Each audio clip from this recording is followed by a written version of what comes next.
todos y bienvenidos a Animaciones Animadas de Ayer y Hoy, el podcast más animado del internet. Más animado que tu vecina loca. Donde hablaremos de varios temas y curiosidades del mundo de la animación. Yo soy Artsecker y como siempre me acompaña... Theodore Charlie con todo el ánimo y haciendo dibujitos, sí señor. Simón, aquí estamos en nuestro tercer episodio. Ya contamos con un equipo más adecuado para la situación, porque no... al chile sí estábamos bien... Estamos menditos, pero vamos empezando en esto, así que no hay problema. Para acá se empieza, ¿no? Simón, por algo se empieza. Ahorita ya tengo mi microfonito aquí, todo chido, todo bonito. No es el mejor micrófono, pero oye, con tal de traerle un buen contenido a nuestros seguidores, pues yo estoy dispuesto a todo. Es con mucho cariño. Es con mucho cariño, como hornear galletitas. Pero bueno, hoy te tengo un tema muy especialito, Charlie. Hoy en Historia Animada traigo algo muy picante. Neta, muy picante. Cuando estaba investigando, sí me estaba quedando así de, ¡a la madre! Pues empecemos con Ventaneando a Estudios Animados. Simón. Pero bueno, hoy hablaremos, hoy en Historia Animada vamos a platicar de la historia de los primeros estudios que hubo de este lado del charco. Me refiero a los estudios Fleischer, de los hermanos Fleischer, que tiene como 3 cambios de nombre en toda su historia. Pero ya llegaremos a eso. Entonces, comenzamos, ¿no? Por supuesto que sí, adelante. Muy bien. Años antes de la invención de la TV y 2 años antes de la formación de los estudios Disney, estuvieron ellos. Hoy vamos a dar un viaje atrás en el tiempo, cuando los cartoons vivían principalmente en la pantalla grande. Hoy hablaremos de la historia de los estudios Fleischer. Los Fleischer serían pioneros en el arte de la animación occidental, creando películas y personajes icónicos en el mundo de la cultura pop, y que incluso casi un siglo después, su influencia y estilo seguían siendo fuente de inspiración para muchos artistas y animadores en todo el mundo. Como el videojuego de Cuphead, no sé si lo ubican. ¿Sí? Y que fue un hitazo. Es totalmente inspiración de los Fleischer y de todo ese mundo de la animación de los años 30. Es más, nuestro podcast, la imagen visual está inspirada en los Fleischer y la animación de los años 30. Ajá, simplemente nuestro podcast está inspirada en eso. Para hablar de la historia de los estudios Fleischer, debemos remontarnos 5 años antes de la creación de estos y conocer a uno de sus fundadores, Max Fleischer. Max originalmente era artista editor en la revista Popular Science, cuando en 1915, inspirado por las primeras obras animadas que se mostraban en diversos espectáculos, y convencido de que él mismo podía poner su grano de arena en esta disciplina artística recién concebida, Max inventaría la rotoscopía, una técnica de animación que permitía a los animadores poder dibujar figuras cuadro a cuadro sobre filmaciones de acción real. Si bien... Espérate. Ajá. Max Fleischer inventó el rotoscopio. Sí, fue Max Fleischer el que lo inventó. Ándale. No, Ajá, sí. O sea, eso fue por lo que más se le conoce. Y fue por lo que él pudo así poner su pinche granito de arena en la animación. Ok. Continúa, por favor. Ok. Si bien muchos consideran esta técnica como la hermanastra fea de la animación, no se puede negar que los resultados obtenidos cautivaron al público de los años 20 en adelante, pues permitía realizar movimientos que se veían más realistas en la pantalla, pero además siempre quedaba un buen espacio para la libertad creativa, por lo que los personajes podían transformarse de varias maneras y mantener esa esencia cartoon tan característica de la animación de aquella época. Esta técnica de animación sería adoptada por los propios por los propios estudios Disney más adelante y será usada para crear algunos de sus clásicos más famosos. Ok, no, entonces, o sea, dices que es de los primeros estudios. Ajá. De la animación americana. ¿Fue el primero o había algunos contemporáneos? Ya había otros, más, antes que los Fleischer, ¿no? Ajá. Pero no eran estudios más pequeños, o sea, los Fleischer y Disney fueron como que los primeros estudios grandes, ¿no? Ahorita vamos a ver eso. porque justamente Ok, va. vienen estudios más antes. Ok, adelante. Las primeras cintas del estudio vendrían después de que J.R. Bray, pionero en el mundo de la animación y fundador de uno de los primeros estudios en Nueva York, quedase fascinado después de ver los primeros trabajos de rotoscopia de Max, en los que mostraba a su hermano Dave vestido como un payaso, el cual vendría a ser mejor conocido como Coco the Clown. Este ¡Ah, sería no el... Ajá, manches! el payaso Coco es el hermano de Max vestido de payaso. De ahí ¡Ay, qué sacaron. bonito! Sí, o sea, los inicios de los Fleischer fueron así bien, bien padres, todo bonito, hermanos, Ok, mira, hermanitos. Ujú. con toda y mi cobrofobia, me encanta el personaje del payaso Coco. Se me hace como muy bonito, o sea, está muy... Su diseño se me hace muy lindo. Ujú. A mí, pues, curiosamente no es de los personajes más conocidos de los Fleischer, pero casi fue como que Ujú. la mascota del estudio antes de la llegada de Betty Boop. Oh, bueno, Ajá, bueno, sí. Fue de sus primeros personajes que después, se fue como que adhiriendo al resto, ¿no? ajá, sí, Ah, fue ok. de los primeros así. Bueno, pero sí, Prosigo. perdón. Este sería el primer personaje de los Fleischer, y se planeaba que protagonizara la primera serie de filmes animados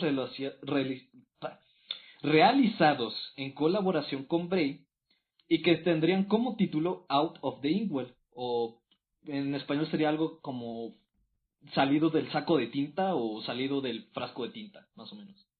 Ah, ok, ok, ok. Sin embargo, el mundo pasaba por tiempos turbulentos, pues con el estallido de la Primera Guerra, Bray le encomendó a Max y a Jack Leventhal, uno de los empleados de confianza de Bray, que viajaran de Nueva York a Oklahoma para ser los encargados de la creación de lo que serían las primeras películas de entrenamiento para el ejército de los Estados Unidos, mientras que los cortos del payaso pasarían a estar en stand-by hasta el fin de la guerra.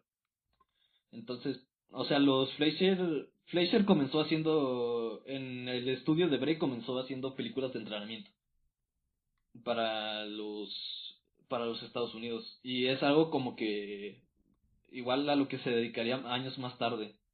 Ah, ok. Bueno, sí, es que al final, digo, las necesidades del estudio se vieron sujetas a la demanda, ¿no? Y sí, en ese tiempo había guerra, que ya será un tema para después, la propaganda militar y la animación. Este, pues sí, digo, de algo tenían que vivir. Sí, o sea, era lo que había y era lo que, pues era la demanda, realmente. Ahora sí no es Ajá. porque quisieran, era por la necesidad que había y el mundo pues estaba hecho una mierda, güey, en esos momentos.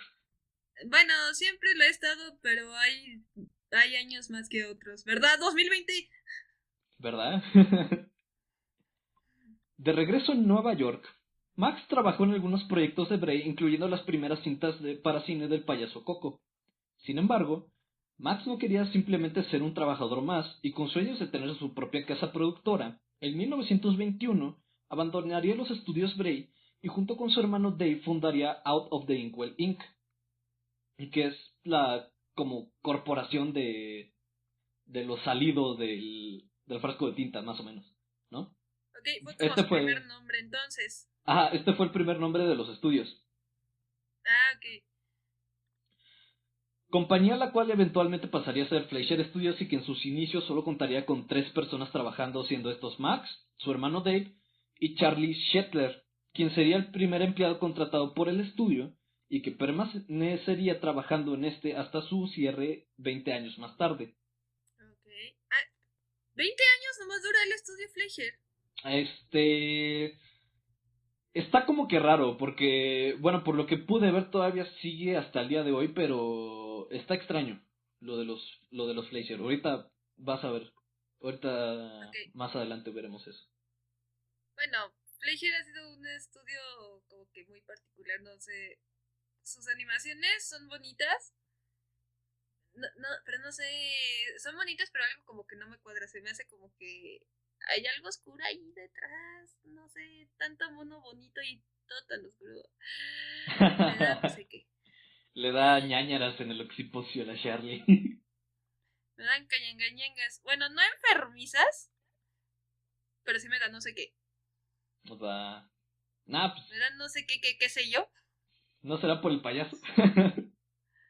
Te digo, fíjate que no, porque te digo, a pesar de que me aterran los payasos, el personaje del payaso Coco siempre me pareció muy lindo. Bueno, pues la terapia no sale mal, ¿eh? Mm, ¿Qué es terapia? Bueno, prosigo. Sí, por fin. Mientras tú busca algún número de un psicólogo por ahí. Oblígame. Am, bueno, te obligaría, pero no estamos. Ya me puse la pijama, oiga. Exacto. Yo la tengo puesta desde la mañana, te gané. Ja. Los inicios del estudio fueron un tanto humildes, la humildad, La humildad. estando ubicados en el sótano de un edificio de departamentos de la ciudad de Nueva York, e inclusive Max y Dave tendrían que filmar ciertas escenas de acción real dentro de sus habitaciones personales. Sin embargo, las películas del estudio tendrían tanto éxito y sería tal su demanda que para 1923 el estudio ya contaría con 19 empleados y habría logrado mudarse al 1600 Broadway en el corazón de la gran ciudad. O sea, se mudaron al centro de la ciudad de Nueva York, donde la renta pues era carísima. Nada más para que veas lo mucho que pudieron crecer en tan solo 2 años. Ok. Bueno, eran otros tiempos. Definitivamente. Pero, Bueno, bueno. Los Fleischer estaban comenzando a agarrar vuelo, y gracias a una alianza con Lee D. Forest, el autoproclamado padre de la radio y un pionero en el ámbito de la sound technology, la tecnología del sonido que se usaba pues, en general para radio, para la televisión y para las películas más adelante, ok.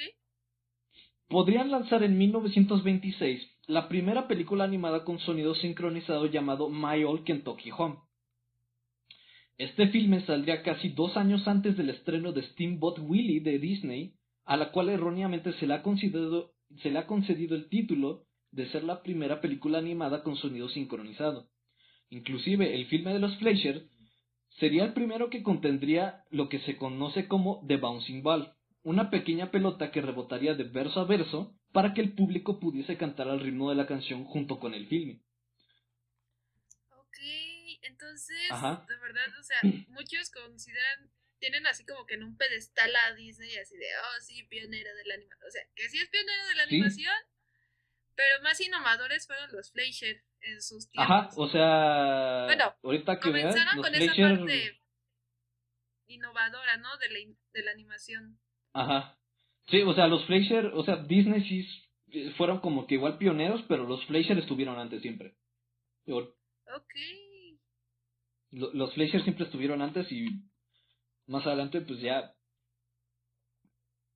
sí te vas a O sea, dar cuenta así de varias cosas que sí los Fleischer hicieron o como que visualizaban antes que inclusive que Disney.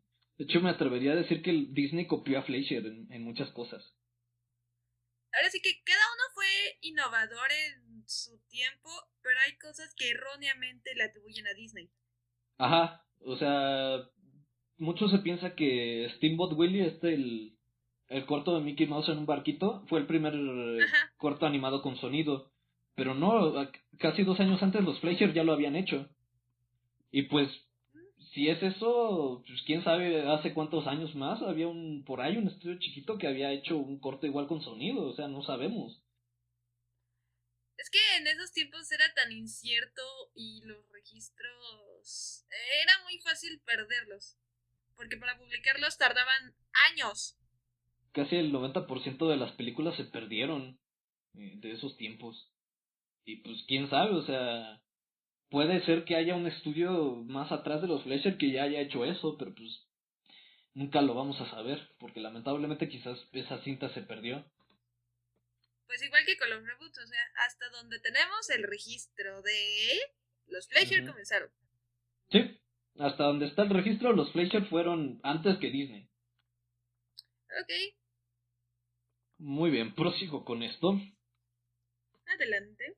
Los Fleischer también gustaban de incluir música popular del momento en sus animaciones.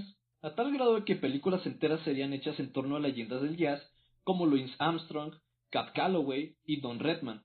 Estas cintas tendrían la clásica fusión entre animación y live action que era característica insignia del estudio. En 1929, el estudio lograría formar un contrato de distribución con Paramount Pictures, y este sería el año cuando se cambiaría el nombre de la compañía y pasarían a ser conocidos oficialmente como Fleischer Studios. Y sería el año siguiente, en 1930, que la popularidad de los Fleischer estallaría, ya que crearían a uno de los personajes más icónicos en el mundo de la cultura pop, y la que es considerada como la primer sex symbol animada. Nos referimos, claro, a la carismática Betty Boop, quien debutaría en su primera cinta llamada Dizzy Dishes y sería la protagonista de más de 90 filmes de los Fleischer producidos de 1930 a 1939. Ok, bueno, sí, es que... Sí, la creación de Betty Boop, o sea... Sí, además, considera que en esos tiempos de guerra toda esta parte de la figura femenina tuvo como mucha influencia. Simplemente en la Segunda Guerra Mundial se crea esta figura de las pin-ups para acompañar a los soldados en la guerra, que fueron como sus primeras waifus. Sí, técnicamente Betty Boop fue como la waifu occidental. Sí, básicamente. Güey, ahí ves a los vatos de los 30 con sus almohadas de Betty Boop, ¿no? ¡No! Bordaditas a mano con seda, porfa. Simón, bordaditas. No. No. No, y es que toda esta parte, es que al final, pues la animación responde a sus tiempos, ¿no? Y al final esta parte de la representación de la mujer en la animación, pues es de acuerdo a los estándares y a los estándares culturales que ellos tenían, y para ellos, representar a una figura animada ficticia es representar su idealización de la mujer, que a la fecha sigue siendo lo mismo, pero, pues al final cada representación es producto de su tiempo. No, sí, o sea, Betty Boop fue, pues era la representación de la idealización de la mujer en ese tiempo, ¿no? Uh-huh. Pero en parte, pues también fue como que fue como parte de toda esta revolución sexual que hubo, ¿no? Y pues un cambio de la vista de la figura de la mujer. Porque pues aparte Betty Boop no era la típica damisela en peligro, a veces sí, ¿no? Pero la mayoría del tiempo Betty, pues la neta es que se rifaba sus propias aventuras ella solita. De Inclusive hecho, te representa esa parte de que no es una mujer que defendía se defendía en el sentido de que por ejemplo no dejaba que ningún hombre la agrediera. Ella no la llegaba, no era una badass, así una señora guerrera, pero sabía defender su integridad la señorita. sí, y aparte pues fue así como que antes de Betty Boop pues estaba Coco the Clown, ¿no? Que era como la mascota de los Fleischer, y Betty Boop como que le robó el puesto. Y fue ahí cuando Coco the Clown, en lugar de ser como prota de sus propias obras, se hizo más bien como un personaje secundario a Betty Boop. Pero sí, o sea, Sí, exacto. son visiones de su tiempo. Además de que es más, si analizas toda su parte visual, o sea, los ojos grandes, la boca chiquita, la cintura prominente, su propia vestimenta, y que su peinado, pues, simplemente es el reflejo de los peinados de la época, ¿no? Que eran por los años 20, que era cuando comenzaba toda esta onda de las flappers. Ajá. Que te representaba esta mujer como rebelde. Sí, claro que sí. Era porque aparte pues su peinado no era como que lo habitual que debía usar una mujer, o sea, digamos que sí rompió varios estereotipos y fue parte de la figura, de alguna manera de la figura femenina empoderada, me atrevería a decir. No sé si ya tú me corrijas en esa parte, pero pues yo lo veo así, que fue parte Sí, de. representa la rebeldía de la mujer de su tiempo, ¿no? Así como que es lo bello, lo bonito, lo sexy, es esta mujer rebelde. Ajá, es totalmente la... Betty Boop era la chica mala. Ujú, Muy bien, continúo. ujú. Entre las varias aventuras de la chica de vestido rojo, se encuentra la cinta Snow White, o en su traducción al español, Blancanieves, la cual sería estrenada en 1933, casi 4 años antes de la versión del lanzamiento de la versión de Disney, y que de hecho se cree que sería la que inspiraría casi directamente dicha película, ya que Grim Natwick, dibujante y diseñador original de Betty Boop, sería más tarde animador en jefe para para la versión que produciría Disney.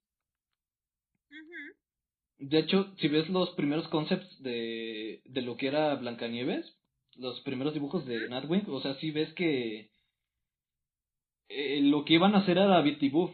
Te los voy a mandar acá por el Discord, para que los Va, watches. va, va. Los vamos a poner en los show Pero, notes, no se preocupen. sí, bueno, los ponemos en el show notes. Pero, o sea, sí, velos y literalmente es Betty Boop. Está muy inspirado en Betty Boop. Y así se iba a ver Veamos. Blancanieves de Disney. La cosa es que aquí lo interesante es que a Walt no le parecía como tener esta idea de la chica No, rebelde, pues sexy, ¿no? sí, O sea, o sea, es Fleischer completamente es Fleischer. ¿sabe? El estilo de estos primeros dibujos es totalmente Fleischer, Ujú, ¿no? Porque pues es de Grim Nightwing. ujú. Y por lo que pude investigar es que fue Walt el que directamente pidió que no fuera así el personaje. Porque no. Walt era más de era más de ideas conservadoras, ¿no? Y Y pues racistas. obviamente, y racistas y antisemitas y todo lo que era, toda la leyenda en torno a Walt. Ujú. Y pues obviamente no le latía todo este rollo de la chica pues, rebelde, ¿no? Esta chica que además es sexy, ¿no? Deja mostrar su sexualidad, ¿no? Y pues igual así la que llama un poco más promiscua, más mujer para lo que eran esos tiempos. Y por eso fue que acabamos con la versión que conocemos ahorita.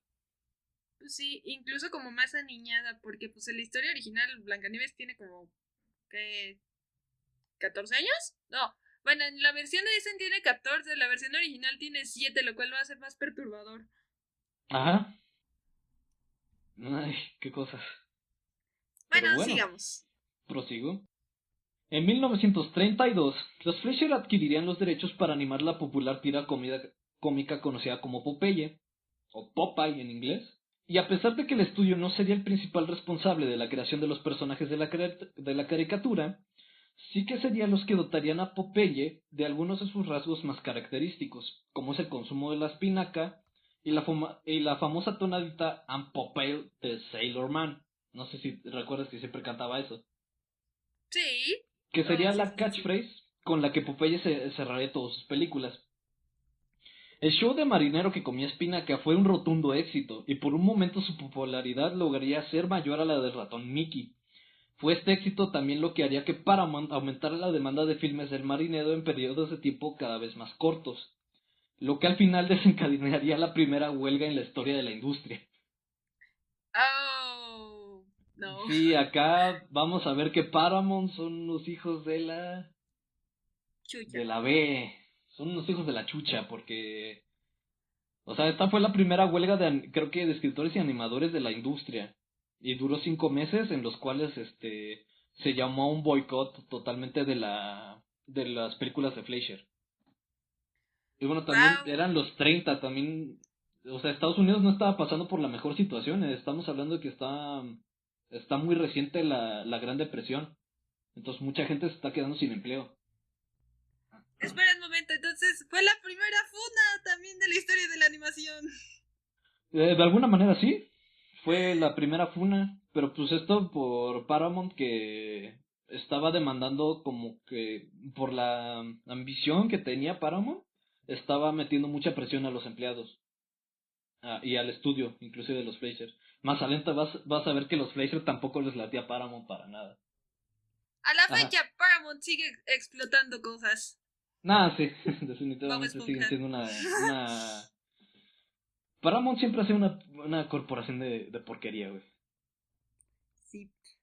Y al Chile Se dirá mucho de Disney, pero Paramount no son unos santos, güey. Son una muy mala corporación. Sí, lo sé. Durante los 30, los Fleischer estarían al punto máximo de su popularidad y serían la competencia directa de Disney, competencia que sería tanto en cines como en estilos, ya que a diferencia de las estrellas animadas del momento, los personajes icónicos de los Fleischer como Betty Boop y Coco the Clown estarían basados principalmente en figuras humanas, y asimismo las tramas de los filmes del estudio serían de un corte más urbano y moderno para la época, en lo que sería conocido como el estilo de animación East Coast, en contraste con el estilo West Coast de animaciones como las de Disney. O sea, en ese momento, digamos, en la labor de los animadores había dos corrientes de estilos, ¿no? ¿Eras un animador East Coast como los de Fleischer o eras un animador West Coast como los de Disney, ¿no? ¿Team Fleischer o Team Disney? Ah, ¿eras Team Fleischer o Team Disney? Ahí nos pueden poner abajo en los comentarios ustedes que eran Team Fleischer o Team Disney o qué serían, ¿no? Porque, y a mí son interesante esta parte porque es algo así como la competencia de Disney y Fleischer fue como la competencia de Nintendo y Sega en los videojuegos. Ok. Ajá, o sea, Disney hacía cosas más kid friendly, más acá, animalitos, ¿no? Cancioncitas, ¿no? Mientras que los Fleischer eran más edgy, eran más urbanos, más modernos, ¿no? Metían jazz, metían, mujeres empoderadas, o sea, eran como contrastes muy cañones entre una compañía y otra, ¿no? Y entre las películas que hacían. Totalmente Disney y Sega, o sea, Disney es Nintendo y Nintendo, Sega. todo. Ajá, Disney es Nintendo, todo todo family friendly, todo bonito. Y ujú. Fleischer era esta parte rebelde y juvenil, como lo fue Sega en su tiempo. Sí, definitivamente así fue, literalmente así fue, este, estilo, sí, Nintendo contra Sega, fue así la competencia de Disney y Fleischer. De hecho, aquí lo tengo, Richard Fleischer, hijo de Max, recuerda con respecto a la rivalidad de su padre con el estudio del ratón, que la simple mención del nombre de Disney, Max casi siempre murmuraría, ese hijo de puta. O sea, a Max le cagaba Disney, güey. No. Simón, o lo sea, veía. Lo veía y en vez de decir Dingleberg decía Disney. ajá, decía Disney. Como el papá de Timmy, exactamente así como el papá de Timmy Dickelberg, así exactamente Max Fleischer con Walt Disney. Para No. 1938, los Fleischer ya contaban con un staff de 250 empleados y el estudio ya ocupaba 4 pisos enteros del 1600 Broadway, y a finales de ese mismo año, los estudios se mudarían al estado de Florida. Ay, ay, ay, güey. ¿Qué pasó? Ay, ¿Estás bien? sí, como que me entró algo en el ojo. Ok, Ok. ok, está bien. Ok, prosigo. Y el staff crecería a 700 empleados. Todo esto para poder cumplir con la producción de su primera película de larga duración, Los viajes de Gulliver. Oh. Casi desde 1934, Max había estado pidiéndole a los ejecutivos de Paramount que le permitiesen realizar una película animada de larga duración. O sea, estamos hablando de que Max, 1934, Blancanieves salió en el 37, casi unos 3 años antes, Ajá. de que Disney sacara su película. Max ya estaba planeando sacar una película él, de una película animada de larga duración. Pero pues Ujú. Paramount, no le hacía caso. Híjoles. Ujú. Aquí dice, la petición de Fraser, la compañía rechazaría la petición de Fraser una y otra vez hasta la salida de la película de Blancanieves de Disney en 1937. Sería así que tras ver el enorme éxito financiero de la película del ratón, que Paramount finalmente no solo accedería a las peticiones de Max, sino que presionaría al estudio para tener la película lista para su estreno en Navidad de 1939. Ah, o sea, no solo les dio el sí nomás por envidia, sino de, pero me la tienen para el viernes. Simón, así fue. Esta deadline dejaría al estudio con tan solo 18 meses para desarrollar el filme, mientras que la película de Disney contó con casi el doble de tiempo para su producción. Esto obviamente metió presión extra a los empleados y el ambiente de la producción sería tan tenso que en más de una ocasión Paramount estuvo a punto de cancelar el proyecto.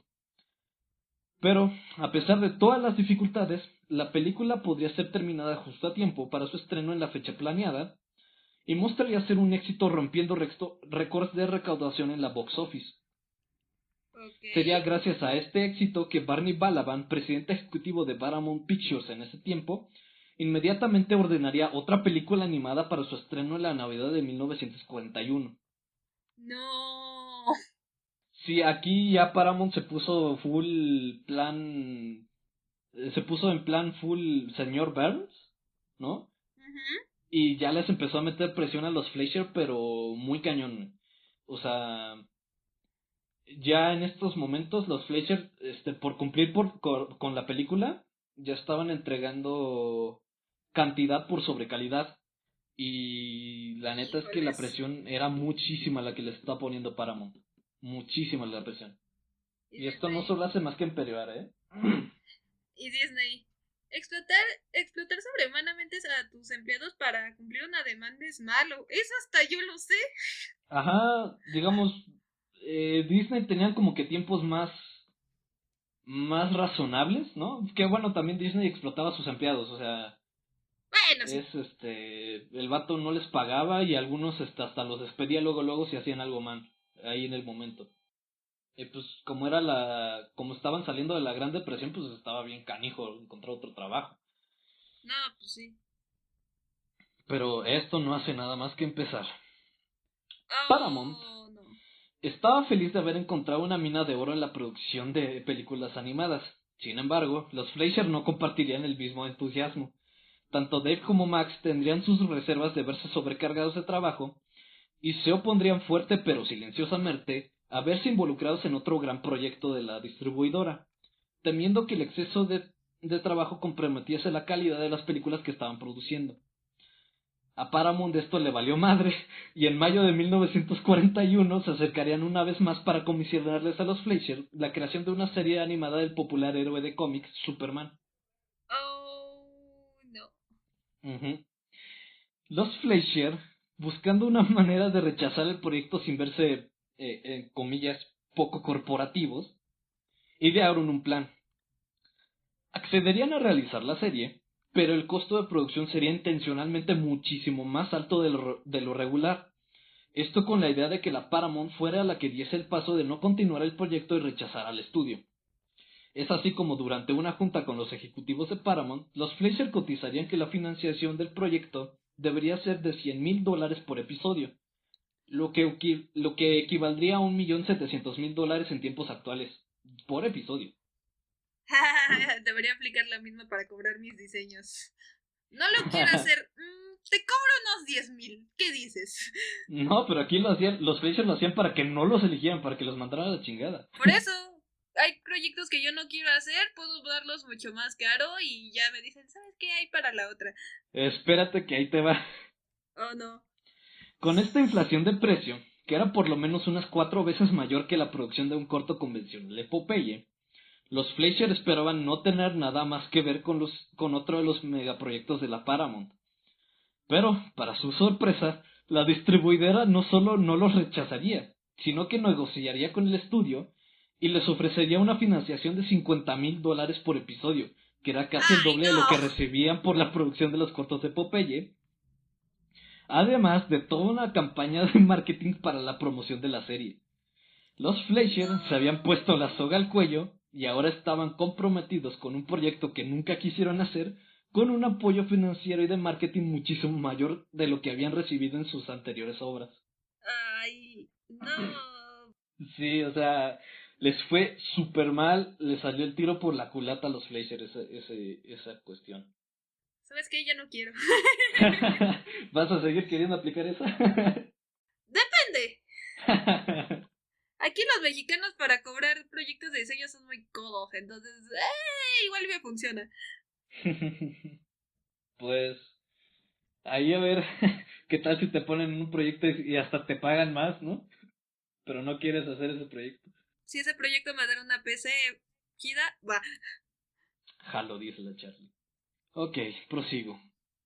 Finalmente, en 1941, el primer corto de Superman sería estrenado e inmediatamente lograría cautivar al público y a la crítica de tal manera que inclusive sería nominado a los premios de la Academia.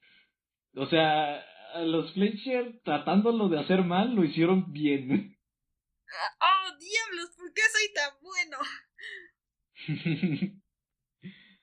Al igual que con Popeye, los Fleischer serían los que dotarían a Superman una de sus habilidades más icónicas, el poder de volar. Debido a que hasta ese entonces en los cómics el superhéroe solo se transportaba saltando de edificio en edificio. Además, los Fleischer serían los que crearían el famoso motif del héroe, del héroe de capa roja, el que dice más rápido que una bala, más poderoso que una locomotora y con el poder de volar más alto que un aeroplano. Entonces, antes de los Fleischer, ¿Superman andaba en Ajá. metro? Sí, prácticamente, o sea, antes de los Fleischer, Superman en los cómics y como lo habían ideado, Superman no podía volar. Él simplemente saltaba muy alto y saltaba entre los edificios. Así es como se transportaba él. Pero obviamente como los Freezer, la mayoría de sus animaciones eran en rotoscopía, no tenían como el presupuesto ni las ganas de hacer eso y dijeron, que vuele el güey. Y así nos ahorramos un buen de chamba. Pues sí. Y es gracioso porque muchos ahorita ya conocemos que, o sea, ya sentimos que Superman siempre ha tenido el poder de volar. Pero pues no, o sea, realmente, si lo piensas, fue una edición relativamente reciente en el 41. Ah, fue del 41. Ajá, o sea, cuando los Fraser sacaron su serie, fue que Superman empezó a tener el poder de volar. Y eso también lo pasarían pues, a los cómics y además medios del Superman. Fueron ellos los que le dieron el poder de volar. Ah, mira. Muy bien. Sí, o sea, te digo que los Freezer fueron como que los primeros en varias cosas. Muy bien, prosigo. A pesar del éxito que tuvo Superman, la relación de los Fleischer estaba en un estado delicado. Las peleas entre ambos eran cada vez más frecuentes y el estado constante de estrés por la sobrecarga de trabajo y la incapacidad de seguir colaborando el uno con el otro harían que finalmente en noviembre de 1941 Dave abandonara Florida y el estudio para mudarse a California, donde se convirtió en la cabeza al mando del estudio Screen Gems, mientras que Max sufriría la cancelación del estreno de su segunda película animada, Mr. Bug Goes to Town, la cual, si bien logró buenos resultados con la crítica, los cuales la consideraban superior a los viajes de Gulliver, los dueños de los cines rechazaron exhibirla por temor a que no fuera negocio, y aunado a todo esto, el bombardeo de Pearl Harbor ocurrió solo 2 días después de la preview, de la preview de la cinta, lo que pues terminaría porque el estreno original de Navidad se cancelara. Uy, no. Y ahí pues se perdieron millones de dólares que tanto Fleischer como Paramount habían invertido. Ouch. Ouch, en efecto. Con la cancelación del estreno de esta segunda película animada y con pérdidas millonarias para Paramount, Max sería citado a una junta con los ejecutivos de la distribuidora, los cuales le pedían su renuncia, y es así como con la renuncia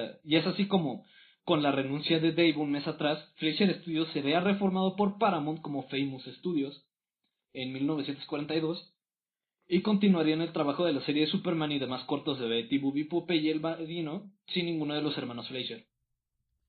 Uy, no, no. Ya cuando sacas a los creadores de un proyecto que ellos vieron hacer, sientes que ya. Ahí es donde Ajá, empieza a sonar. Todo se sí, derrumbó dentro de mí.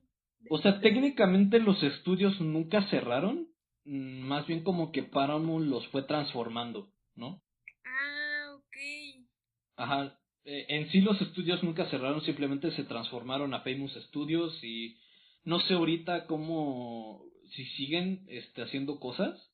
Supongo que sí, ha de ser como división, como una Pues división de sí. Paramount. Pero sí, o sea, a Fleischer y a Dave, bueno, Dave renunció y Fleischer le aplicaron una Steve Jobsina. Le aplicaron la de Steve Jobs y lo despidieron de su propia compañía y de su propio estudio. Qué triste, ¿no? Sí, está súper triste. Después de ser despedido, Max buscó la manera de formar otro estudio de su propia mano, pero esto sería imposible debido a que la gran demanda de películas de entrenamiento militar y de propaganda por el calor de la Segunda Guerra Mundial, pues estaba en su punto más alto. O sea, Max quiso fundar otro estudio, pero lo que más se demandaba ya no eran películas lúdicas, sino más bien películas de guerra y de propaganda, que pues ya lo veremos en un próximo episodio, que fue lo que Disney hizo realmente también, para mantenerse a flote. Disney y también por ahí la Warner, me parece. Ah, mira. Es que También estuvieron en ese rollo. o te aclimatas o te aclimueres. Pues sí, o sea, en lugar de tener su estudio, Max entraría como jefe de animación en la Jam Handy Organization, un estudio que produciría comerciales y cintas de entrenamiento, e inclusive se vería involucrado en algunos proyectos de desarrollo y diseño de armamento y maquinaria para el ejército de los Estados Unidos. Ok, bueno, sus habilidades daban para eso. Pues sí, o sea, hay que recordar que Max originalmente pues estaba en la revista de Popular Science, ¿no? Ajá. Entonces, pues ahí no dudes que en algún proyecto de los Estados Unidos lo hayan reclutado para diseñar algunas cosas. Y pues sí, o sea, eso sería. De hecho, en 1944 publicaría un libro titulado Noah Shoes, en el cual daría como una metáfora de la historia de haber construido y perdido su propio estudio. Que por lo que he visto es un libro bastante raro de encontrar, el de Noah Shoes. ¿En serio? Ajá, lo que encontré fue uno en Amazon y se veía como que era una cubierta, que era como una edición un poquito vieja. Estaría chido encontrarlo y ver qué show. Pero bueno, continuando. En 1953, Max regresaría a trabajar en los estudios Bray en Nueva York, donde desarrollaría un piloto para una serie de TV educativa llamada Imagine That. O sea, ya después de todo su desmadre, Max regresó con los estudios que lo vieron hacer ahí en Nueva York. Ah, ok. Ajá, o sea, regresó a casa prácticamente, pues. De ahí, fíjate que... Papá, ya llegué. Amá, ya regresé. Amá, Paramount me explotó. Amá, Paramount me quitó mi estudio. Sí, es que ¿qué le hacen? Ujú. Pobrecito. Pero hasta eso como que pues, sus últimos años sí fueron como que más o menos ya más en paz. Ay, bueno, sí, es que Porque él mismo mencionaría qué horrible debe haber sido. si o sea, que te quiten tu estudio, todo lo que construiste te lo quita una corporación. Exacto. Y entonces, pero pues a pesar de todo eso, Max diría que pues era feliz haciendo TV educativa, o sea, había encontrado paz en ello, ¿no? Ah, bueno. En 1954, Richard Fleischer, el hijo de Max, se encontraba dirigiendo 200 lenguas bajo el mar para Walt Disney, cuando invitó a su padre a un almuerzo horario que uniría a Max con su antiguo competidor. Y además, en este almuerzo, Max se reencontraría con viejos camaradas animadores que tras haber quedado desempleados encontraron acogida en la casa del ratón. Ok. Para 1955, Max ganaría una demanda contra Paramount Pictures por haber removido su nombre de los créditos de sus propios filmes. O sea, no contentos de haberlos despedido, quisieron borrar a los Fleischer de las propias películas que habían hecho. Hijos de su Pinky, o sea, no conforme con quitarle su estudio, le quitan sus créditos. Ya si quieren Ajá. que les roben el alma. No, sí, para que veas que Paramount es una empresa de mierda y siempre lo ha sido. Oh, diablos. O sea, siempre ha sido así. De hecho, Fleischer había evitado demandar por casi una década por proteger a su yerno Seymour Natal, Seymour Natal, que había sido colocado como director en jefe en Famous Studios tras la salida de Max de Paramount. O sea, Max se limitó a no demandar porque su yerno estaba trabajando ahí. Chale. Ay, no, qué horrible. Hasta eso, buena onda el Max, ¿eh? Sí, eran hombres de honor. Ujú. A pesar de los golpes duros que Max había sufrido durante su carrera, en 1958 lograría revivir Out of the Inkwell Inc., su primer estudio, y junto con su camarada animador Harold Seeger producirían cerca de 100 cortos más a color de la serie Out of the Inkwell, protagonizados por el payaso Coco, y que serían transmitidos por TV de 1960 a 1961. No, mira. Aquí no estoy muy exacto por dónde, bueno, más o menos el rango de cuando se transmitieron, porque, bueno, lo que leí decía que se habían hecho de 1960 a 1961, pero parece ser que igual se transmitieron durante ese año. No, no estoy muy seguro, tómenlo con un granito de sal. Ok. Bueno, pues por esos tiempos también la Hanna-Barbera pues era el gigante de la animación en televisión, como ya lo vimos el episodio pasado. Y bueno, prosiguiendo, con una pobre salud que se deterioraba día con día, Max pasaría los últimos 10 años de su vida luchando batallas legales por recuperar la propiedad de su personaje estrella, Betty Boop, quien había permanecido bajo el dominio de Paramount Pictures y cuyos derechos habían sido traspasados entre varios estudios y demás compañías. Hubo un pedote ahí con los derechos de Betty Boop, porque al principio eran de Paramount, pero Paramount se los mandó a otro güey y ese güey se los mandó a otra compañía, ¿no? Al final, se dice, al final sí lograron recuperar como que lograron determinar que los derechos finalmente siempre eran de los Fleischer Studios. Pero estuvo bien raro eso de los derechos. No, es que aparte vendiendo algo que no es suyo. Pues técnicamente no es que no era, es que digamos, como Paramount adquirió en los estudios, o sea, adquirió todas sus propiedades intelectuales, ¿no? Ujú. Entonces, técnicamente sí eran de Paramount, pero a la vez no, está súper raro el rollo ahí de los Es que no es derechos lo de mismo Betty Boop. la distribuidora Paramount que el estudio que los concibió creativamente, que es Ajá, Fleischer.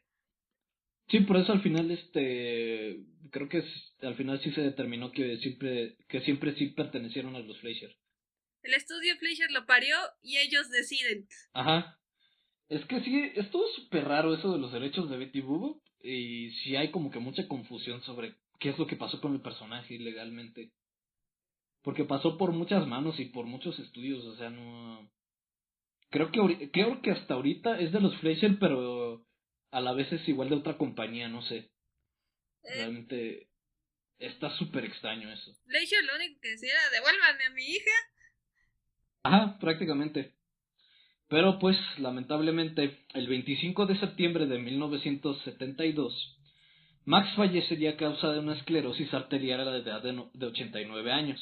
Ah, no El día manches. del anuncio de su muerte, la prensa lo calificaría como el decano de los dibujos animados y tristemente no vivió lo suficiente para ver recuperar los derechos de la chica de vestido rojo. No, no, ya voy a llorar. Ya no quiero. Ujú.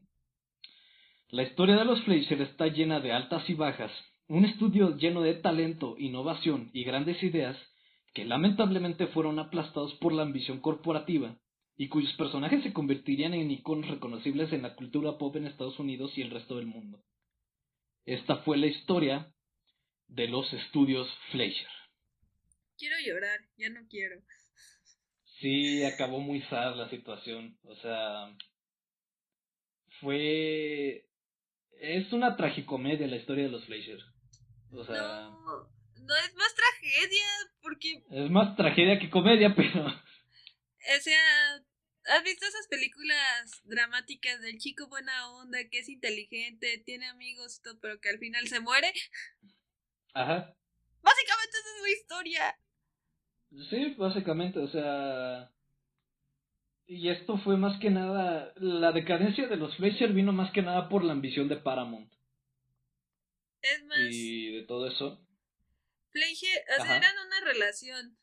Paramount era el novio tóxico que al final terminó, destruyendo y demacrando la integridad emocional de Fleischer Ajá. y que al final, de una u otra manera, pues le quitó todo. Pues sí, prácticamente, o sea...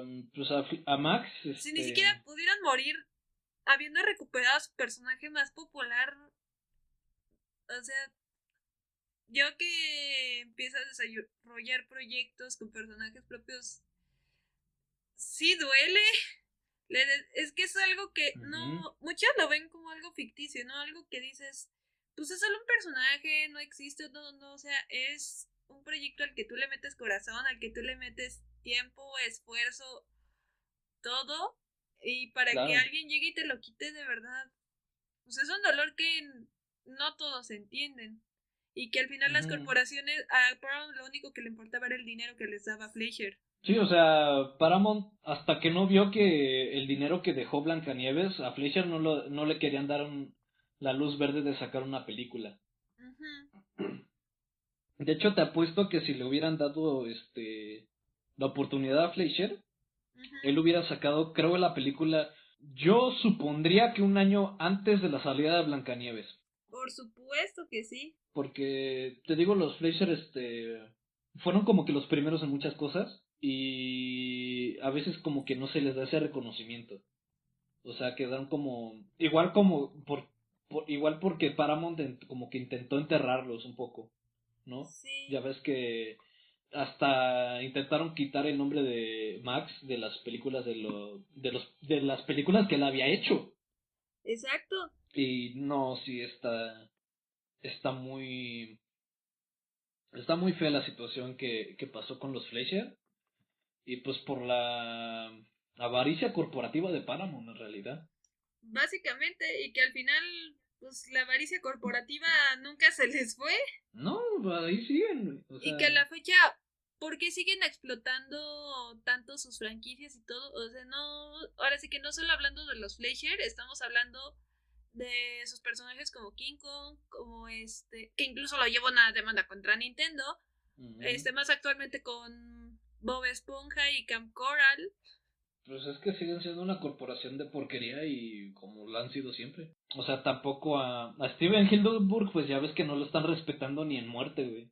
Les valió decir, no, no, les valió y pues al final van a hacer justo lo que él no quería, ¿no? Un reboot de Bob Esponja en 3D y con Bob Esponja en su versión, no, infante. Ajá, es justamente eso. Y bueno, pues lamentablemente así es la compañía que está ahorita, es de Paramount Picture y que siempre ha estado. Es muy lamentable porque pues prácticamente ellos, prácticamente ellos mataron Fleischer Studios. Sí, Que era un estudio o sea, ves lo que es el estudio Max y Dave, traían cosas súper innovadoras a a la mesa. exactamente. Y que incluso no recordaba hace rato, inclusive su propio personaje Betty Boop dentro de sus propias historias rompiendo estereotipos y sus mismos roles.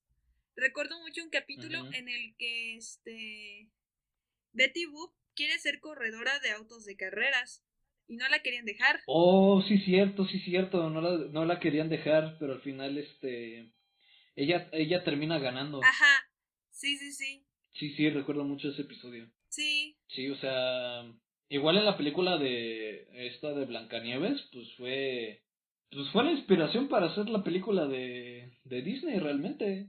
ujú, O sea, los Fleischer, yo creo que los Fleischer merecen más reconocimiento de lo que se le da, ¿no? exacto, Este, para mí, al menos para mí, yo siento que son los verdaderos pioneros en cuestión de ser estudio animado, ujú, porque Disney, o sea, sí está bien y todo, pero los Fleischer estuvieron primero. exactamente, Simplemente es así, los Fleischer estuvieron primero. justamente.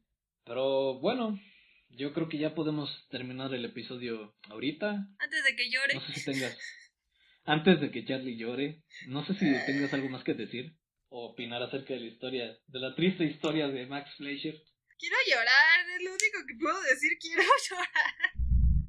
que pues, o sea, no solamente le quitaron el estudio, sino que también pues se peleó con su hermano en algún momento. Exacto. No sé si se reconciliaron en algún punto, Ujú, pero sí con su hermano, su hermano le dijo bye, yo ya me voy y se fue, o sea, él fue el primero que dijo que renunció al estudio porque veía lo que estaba haciendo Paramount y no le parecía para nada.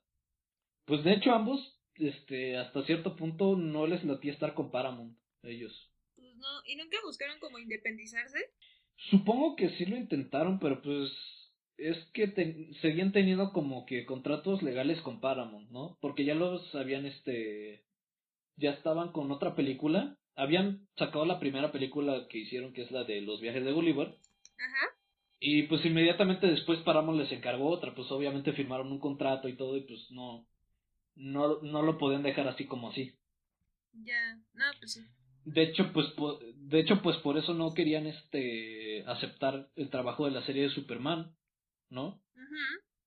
Pero y para no verse así poco corporativos, pues fue que idearon ese plan de decirle a Paramount, ah, no, pues sí vamos a hacer tu serie, pero necesitamos tanto, ¿no? Y Paramount, Ujú. qué decirles, hasta les dio más financiamiento que otras series que habían hecho. Híjoles, pues. Es verdaderamente una historia trágica la de los Fleischer, pero yo creo que con esto ya cerraríamos el capítulo de hoy. Sí, Muchas por gracias favor. por acompañarnos. Muchas gracias por acompañarnos en animaciones animadas de ayer y hoy en esta sección que bautizaré como historia animada. Ok. Recuerden que pueden seguirnos en nuestras redes, estamos en Twitter, en Facebook, en Instagram, en YouTube y ahora ya estamos también en Spotify. Perfecto, no vamos a Spotify. Ajá, en todas aquellas, como animaciones animadas. Creo que en Twitter estamos como Animaciones Podcast. Anima Podcast o algo así. Anima Podcast, me parece. Igual se las dejamos en la descripción, también en nuestra página de Spotify nos pueden encontrar en nuestras redes. Y personalmente a mí me pueden seguir en Instagram y Twitter y en Facebook también como @artzeker, ARTZ con Q. Ujú. Y a mi compañera como... A mí me pueden seguir en Instagram y Twitter como @FuturerCharlie. Y bueno, muchas gracias por escucharnos y como diría el puerquito porky, esto es todo, esto es todo, esto es todo, esto es todo, amigos.